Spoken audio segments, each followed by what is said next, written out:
I live in Bucks County, PA, Upper Makefield Township. We grow organic, we grow heirloom tomatoes and vegetables. We have grass-raised beef, we have clean water. We don't use any pesticides, we don't use any hormones or antibiotics. Dale Redhawk Thorpe is one of the last known Native American farmers in a town near Washington Crossing, where the nation began.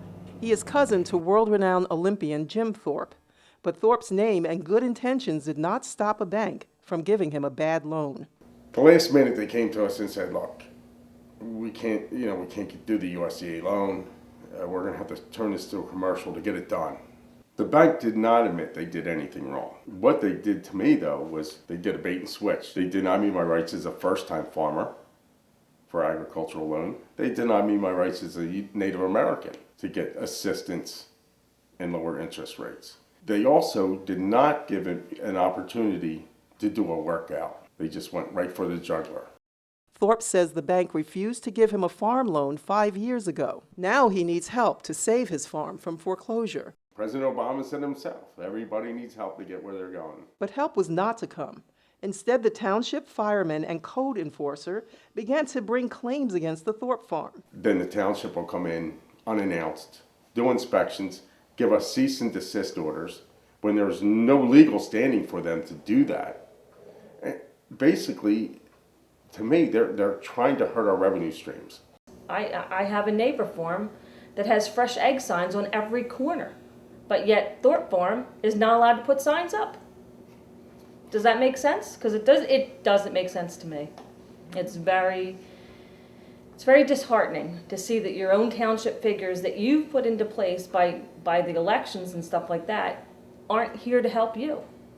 It seems like they're only helping certain individual people. And then there were the storms like Irene and Sandy that damaged property, and a suspicious fire that burned a main building to the ground, destroying millions of dollars in farm equipment and precious family belongings.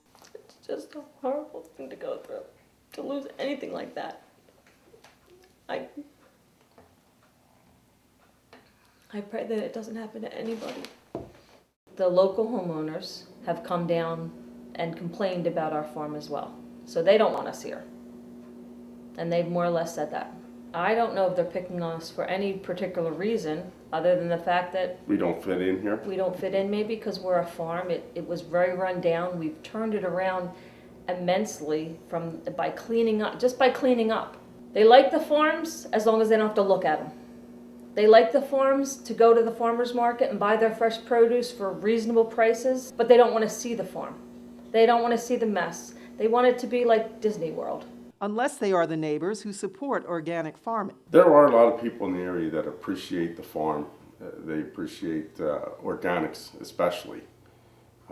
This farm hasn't had chemicals on it for quite some time now. Steve Deutsch is one of those neighbors who is willing to help.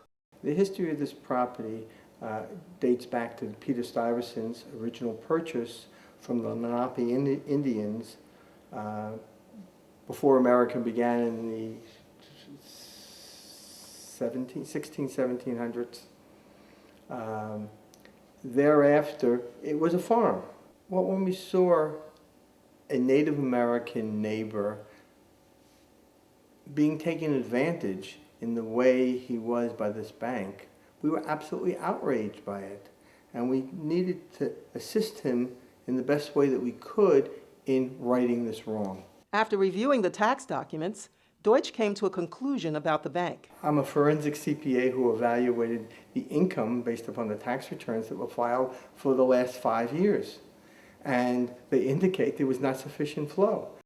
This USDA bank baited Dale with a USDA loan and then switched him to an unaffordable commercial loan. The bank was doing this for their own pecuniary profit. Absolutely, they were not thinking of the farmer. Had they been thinking of the farmer, they would have made a farm loan that was scheduled to when a farmer's crops come in, when his herds are sold. That's how it would work so that the farmer could pay them. There's not much time left to save the farm. Volunteers and capital are needed right now. We need help. We need people that are willing to come out and either get their hands dirty. It's clean, fun, family-oriented help. Cleaning up the barns, cleaning up the property. We need people to support the store. We need capital investment, and we need administration, people to help manage the farm, to help manage the contracts, the money. You know, we're hands-on. To show us. We're two people working on this farm.